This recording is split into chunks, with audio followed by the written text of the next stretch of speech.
Hello and welcome back to the Claret Blue podcast, sponsored by NordVPN. For all the information you need about NordVPN, there's a link in the description down below with a discount code as well. I'm your host, Dan Rolinson, joined by John Townley to talk all things Aston Villa. It's our weekly Q&A episode.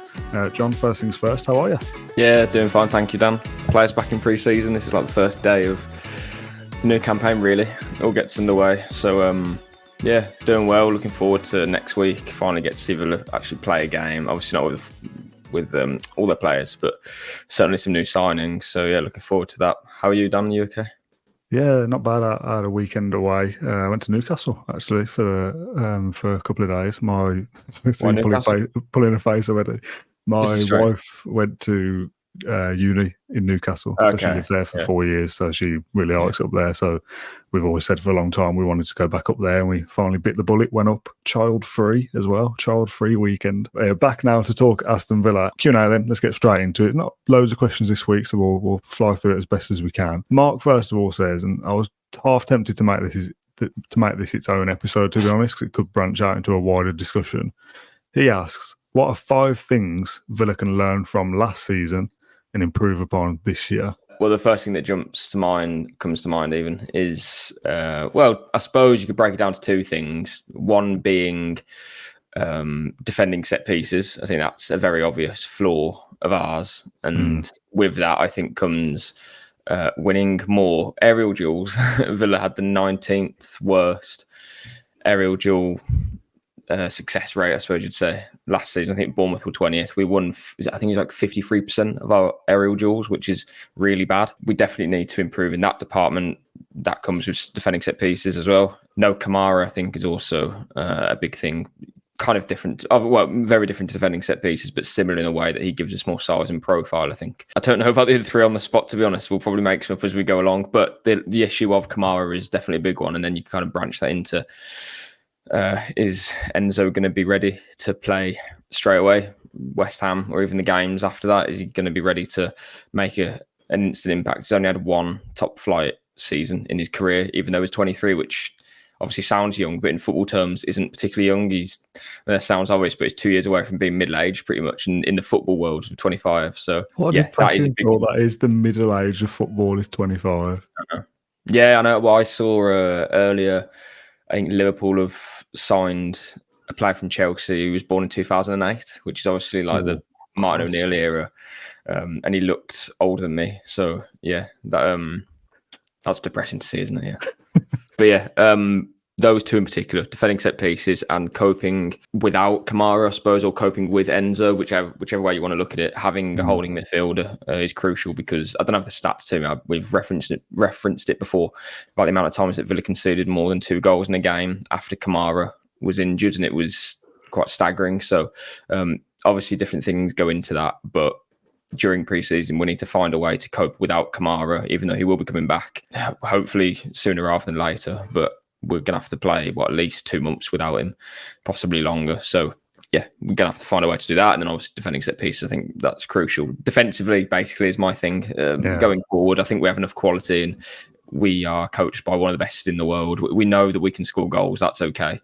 But yeah, defensively, that's where my issue is. I think we could possibly branch that out to be a whole episode on its own, to be honest, in the coming weeks before the season starts, and maybe as we learn more a little bit through pre-season as well. We did do a video while I was away on holiday, titled something about 5 things Villa can learn from Newcastle's Champions League campaign, which is a similar theme. That went down like a lead balloon when I came back and checked the comments, and people were like, this Newcastle guy's so deluded, which is partly funny and partly harsh, because I thought that was a good episode, but never mind. Right, let's move on. Next question from Espen, who says, the Chris Heck plan to get 4 to 450 million in revenue by 2027, is that based on Villa making Champions League for another 2 years after next season, or is it a base of merchandise, sponsorship and commercial revenue, etc., and not being dependent upon Europe? Villa's revenue, so their sponsorship, all the kind of bits that you didn't mention, kind of off the field things, I suppose you'd say, that you can't achieve by simply getting the Champions League, in a roundabout way. that's how you get it. Villa have got a big sponsorship with Adidas and Betano and a record sleeve sponsor as well, because they're in the Champions League, and that's the key point. So no, Villa don't have to get the Champions League every season.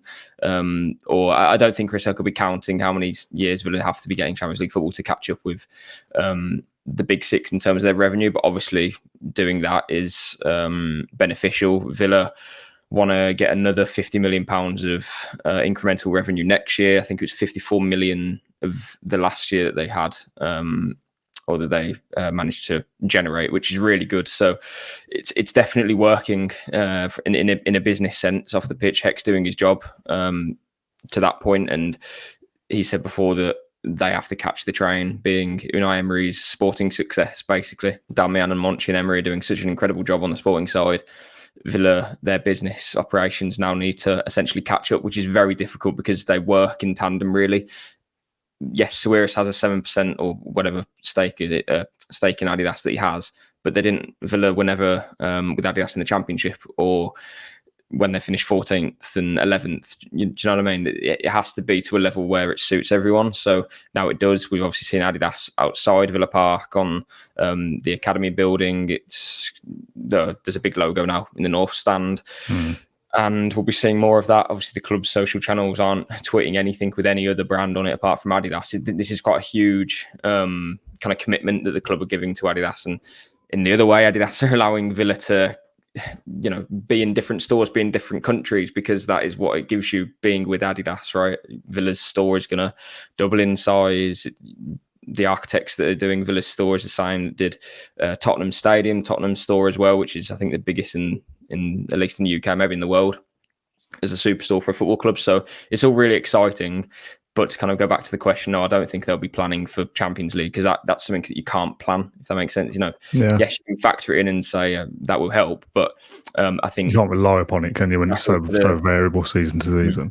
Exactly. When you've got the kind of business acumen that Chris Heck has and his support staff, they'll be plotting revenue from sponsorship deals, from growing the business, from expanding Villa Park, stuff like that. Obviously, the four new people that we mentioned in the previous podcast and the Ateros deal, etc. There's a lot that's going on.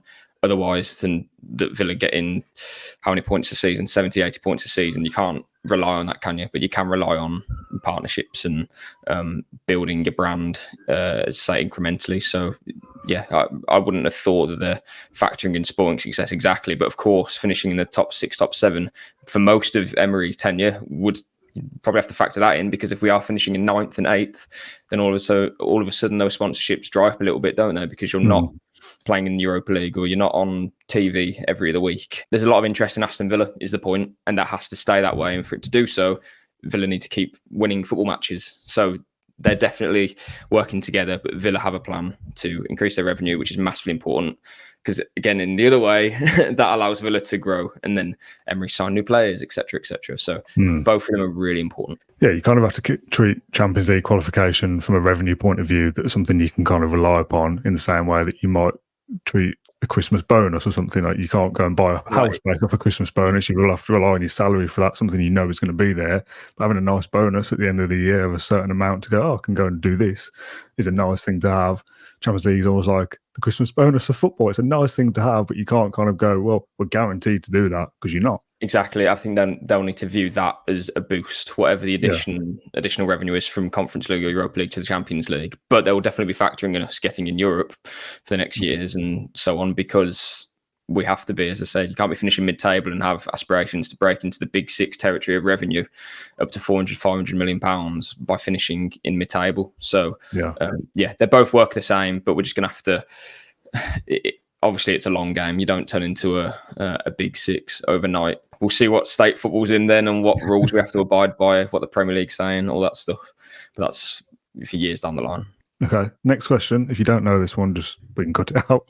Ricardo says, do we know if there is a sell-on clause in the Grealish deal? It would be nice to get a win for if he does move on from Manchester City this summer. I don't know specifically. Cut that then, John. We can talk about it then. We can talk about it. That isn't something that's too fair coming to my thinking, because I don't think he's going to be leaving this summer anyway, if I'm honest. I don't know if there's really a market for him. I think he'd leave on loan potentially if he was to leave. So I don't know whether anyone will buy him out that's it. By the wages. Yeah, if he was going to leave, I don't think he would be permanently, because who would pay what? Yeah, I just don't think it makes sense really. But obviously, if that heats up, then we can ask questions and whatever. I would doubt it though, just because there was obviously a release clause in his contract. I'm pretty certain this was a few years ago now. Obviously, wasn't in this role, but pretty certain they activated it, didn't they? City, just £100 million, and it was as good as, do you want to come to City, Jack? Yes, I do. Deal done. But yeah, if that speeds up, then we'll get answers on have Villa got a sell on. It would be nice. Again, treat it a bit like a bonus. Very helpful, yeah. That you sell goes on to move somewhere else. Philogene linked with Ipswich, yeah. If the Villa inserted some kind of sell on there, every little helps, isn't it? I suppose. Just looking at transfer market, Jack Grealish's transfer value, he's expected to go for 60 million euros, John. So who knows if someone's going to pay that figure? Who to be fair, that's not a wild. No, it's probably about right. To be honest, it's about 52 million, I guess. Yeah. Yeah, so but yeah, don't get me in that. Okay. You mentioned Enzo earlier. Jude asks, at 23, does Enzo have a part to play this year? People say that's young, but is it though? Could he cover Kamara whilst he's out, or are we going to spend big on Dougie's replacement that can do both positions? Very rare to get a player that can do both of those, I think. In terms of Enzo being ready, he will be in the squad and contribute, absolutely. Is he ready to come and start August the 17th against West Ham? Next to Yuri Tielemans or John McGinn, and be our starting number 6, our starting defensive midfielder. I'm not so sure on that, but pre-season will tell us various different things, I suppose. He will definitely play a role this season, though, of course. I say we won't know until West Ham if Enzo is ready, but I think the Bilbao and Dortmund friendlies will probably tell us a lot whether Emery is ready to play him or if he looks ready to play, because although they aren't competitive, they are high-level teams, and that's obviously Dortmund's final friendly as well. Bilbao, one of their last friendlies. So I'll take quite a lot from that, I think, actually. But up until then, I really don't know whether he's going to be ready. Premier League football is obviously a different kettle of fish anyway. But as I said, 23 years old it doesn't sound old, but in footballer terms, you'd have thought, okay, he's probably got 3 or 4 years under his belt then, because most players, when they're 18 or 19, can make that step up. But Juventus do it differently. They have obviously a B team. They have a lot of players playing for that, and they don't make the step up until they're a little bit later in their development. So that's why Enzo's only had one top flight season, as I say, for Frosinone last season on loan. They got relegated, but he played very well. But yeah, it's one that we're just going to have to wait for, I think, on Enzo. Definitely like his profile, and of players of his age, he stood out amongst the best, basically, in terms of his numbers, as progressive numbers, defensive numbers, interceptions, tackles, etc. So everything that you want from a Kamara replacement is in Enzo. But we aren't an Olympic team who can only play under 23 players and 3 older players. It's a senior football he's playing. If he plays against West Ham, against the land of giants, 6'4" players everywhere. They just signed Kilman, who's wins all of his headers as well. Like, that game's going to be horrible, and I don't know if it's going to be for him straight away. I mean, he's 6'1" himself, but as I say, it's a different level altogether, the Premier League, in terms of physicality and adapting to it. You could probably go from the Serie A to the Bundesliga to the Spanish League and adapt, right? But then the Premier League, not saying it's because, as we've seen, we lost to Olympiacos, and there's obviously reasons for that, but we lost to Legia.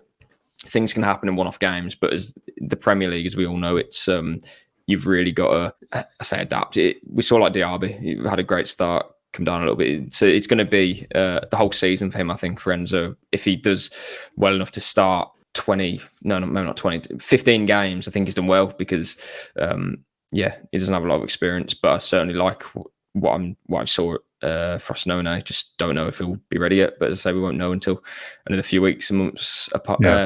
Down the line, kind of sitting on the fence with that one, to be fair, Dan, but you've got to wait and see, haven't we? I don't send you the running order anymore as I used to. So great segue by mentioning the Olympics just now, because the next question mentions the Olympics in the form of, were Villa right to stop Emi Martinez going to the Olympics? Given how much he values playing for the country, this is from Darren, we all understand the reasons, but as a goalkeeper, do those reasons stand up as much? Do Villa run the risk of aggravating one of their key players ahead of such an important campaign? I don't think Martinez is the type to be kind of throw his toys out of the pram now for a Villa perspective, because he's not been allowed to go to the Olympics. But you can see where there is that argument of we've kind of stopped a player fulfilling an ambition, and that kind of doesn't sit right with me. But also, I'm an Aston Villa fan. He's an Aston Villa player.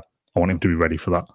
Villa pay his wages, so Yeah. it kind of kills the argument dead right there that they're not obliged to send players. They also refuse Luca Dean and Diaby from representing France as well. So I can see both arguments for the Martinez one, because we've done it before for him when I think he played one too many games in Argentina because of COVID, and then had to play 3 in a row. So he missed the Chelsea game, I think it was. Chelsea played and we lost 3-0.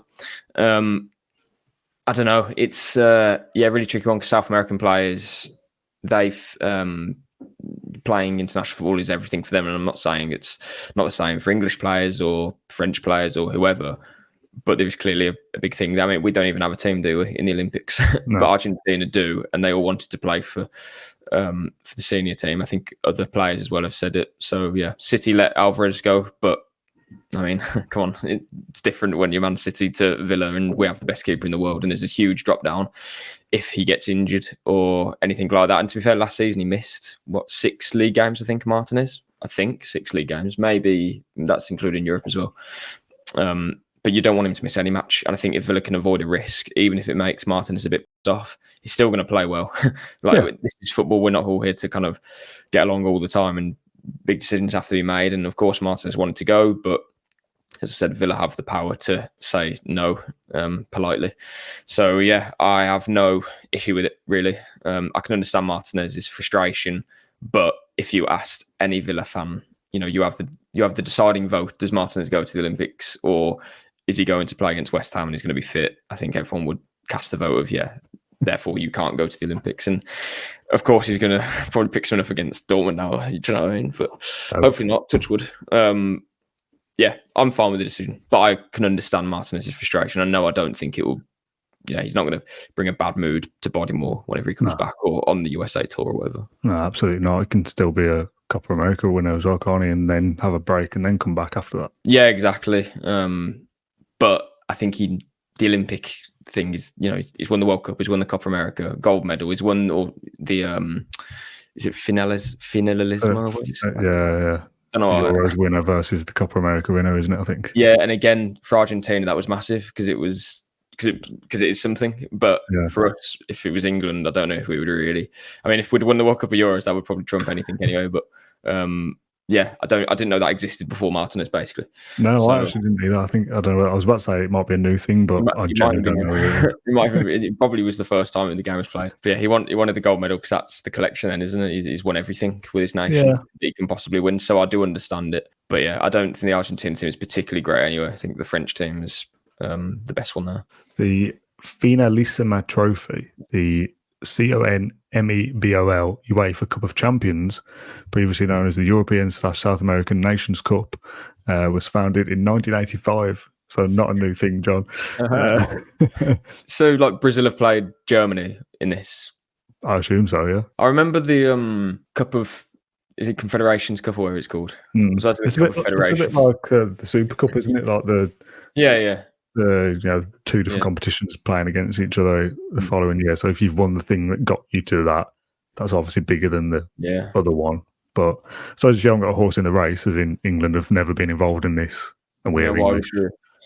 Yeah, so, maybe that's right. And I think it was at Wembley as well. So Martinez, Wembley. Yeah, maybe that was why we recognised it. But stay tuned for this year's Finalissima, or next year's, I suppose, 2025. Who cares? Is there anything in the goalkeeper thing that if it's an outfield player, there's more chance of injury, more chance of fatigue?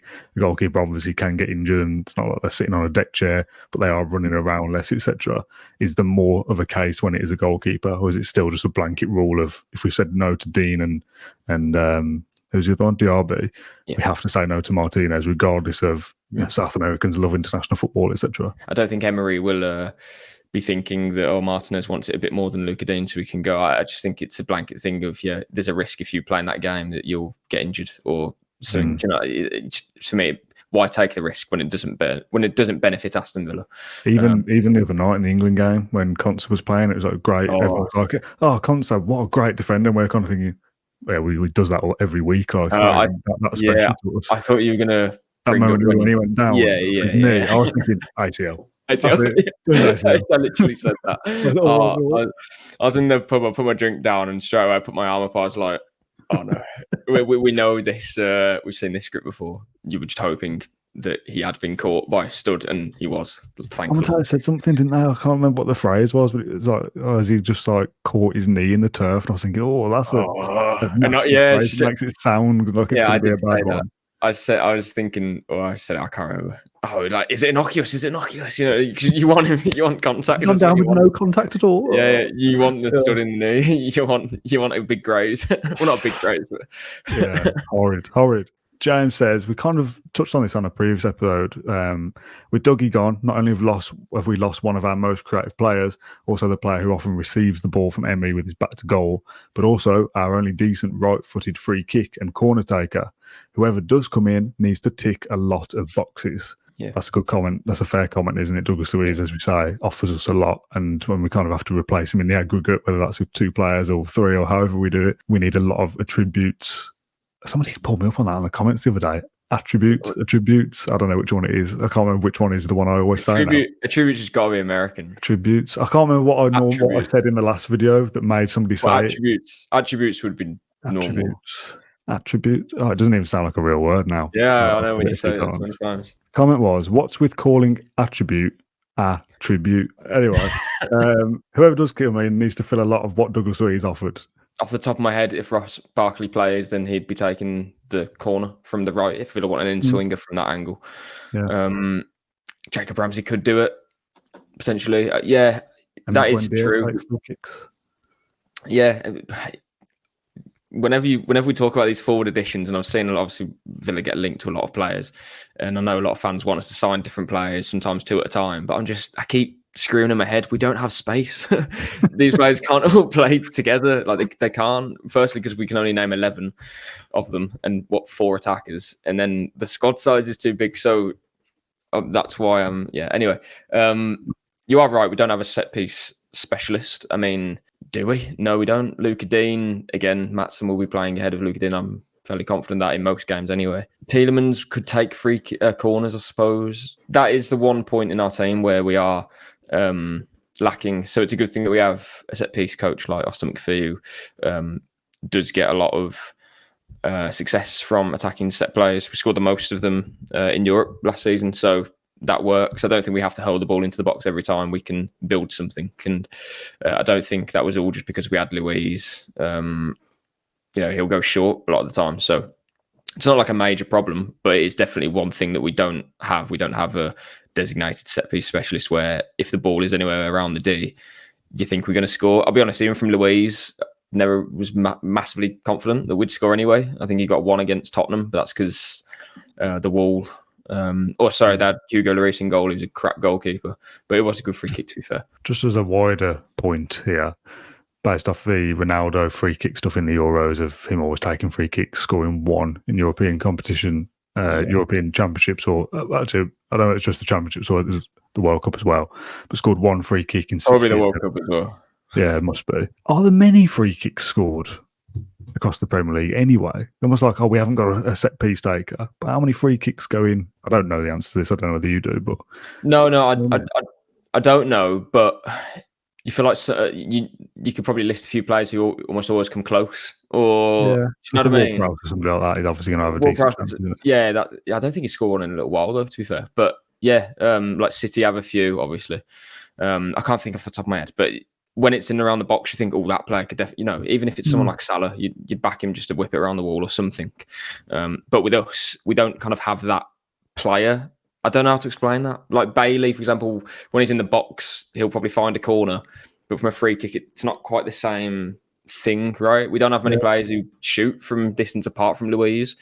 So yeah, it's definitely more in depth than what we're just saying. But you are right, Dan. It's not as if many players score free kicks most weeks, but it's just I don't feel particularly confident with any of our players, at least now Luiz is gone, to take a free kick and score. It might take them 10 tries in a real game, which obviously doesn't work out particularly well. And again, that's not like we've got amazing players and we finished 4th, but as an addition to our kind of weaponry, I suppose, on the pitch, we don't quite have that.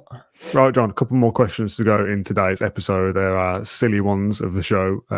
You're going to hate one of them, but I'm including it for sure. We'll start with Ian. I put this in because when I first read it, I kind of thought, I don't know if there's like an actual answer to this. So that's what I want to try and unpack, whether I'm just being silly. So Ian says, I know it's unlikely, where you may as well just say impossible. But if every team won all of their home games 1-0, who would be champions? Who would get relegated? What happens with the European places?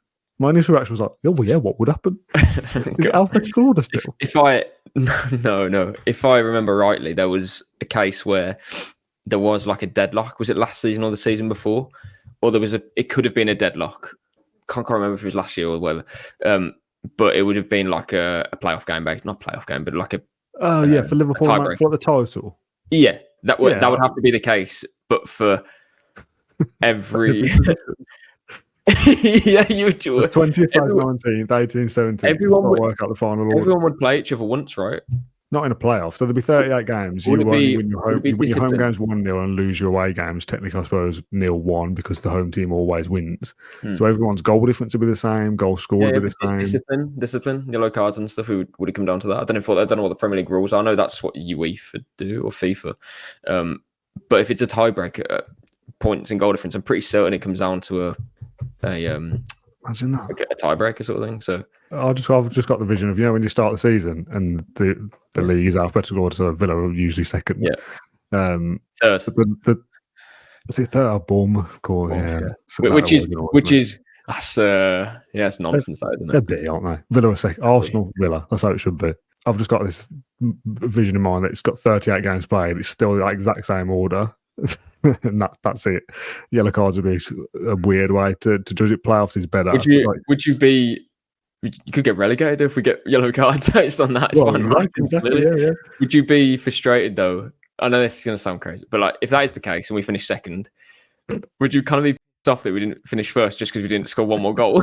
We didn't win any game 2-0. Well, yeah, obviously, but the rules of this universe are 1-0s only. So maybe the best way to decide it is that you pick like the best goal wins. Who scored the best goal? That's not going to cause any outrage, is it?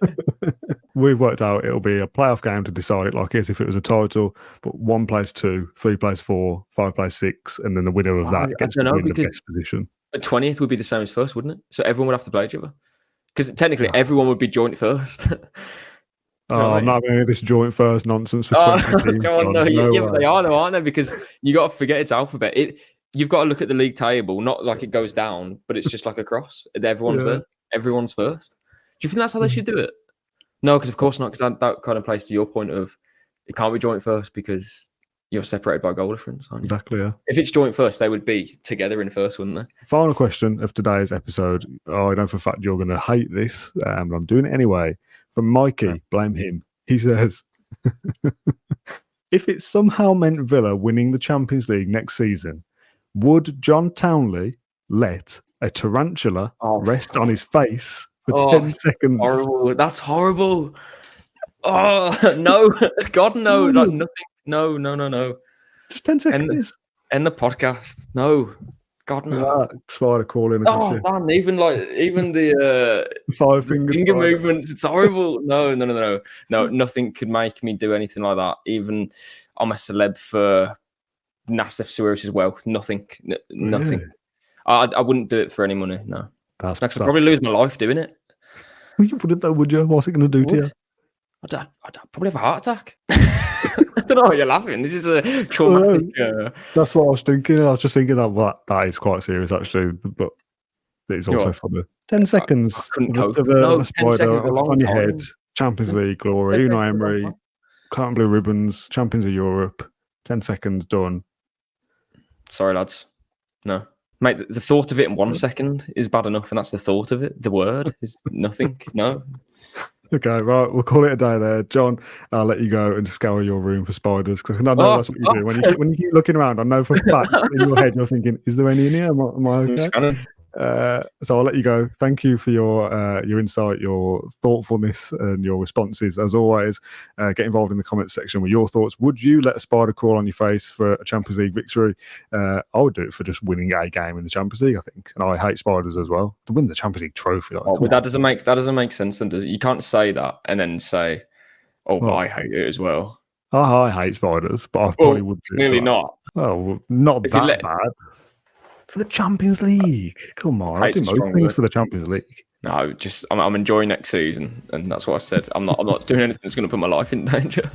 Okay, right, we'll call it there. Thank you for watching or listening to this episode of Claret and Blue. We'll see you very soon on the channel with more content. Aston Villa are back in action next week, so it'll all be coming thick and fast, I'm sure. John, thanks for your time as always. Thank you for watching, and we'll see you on the next one.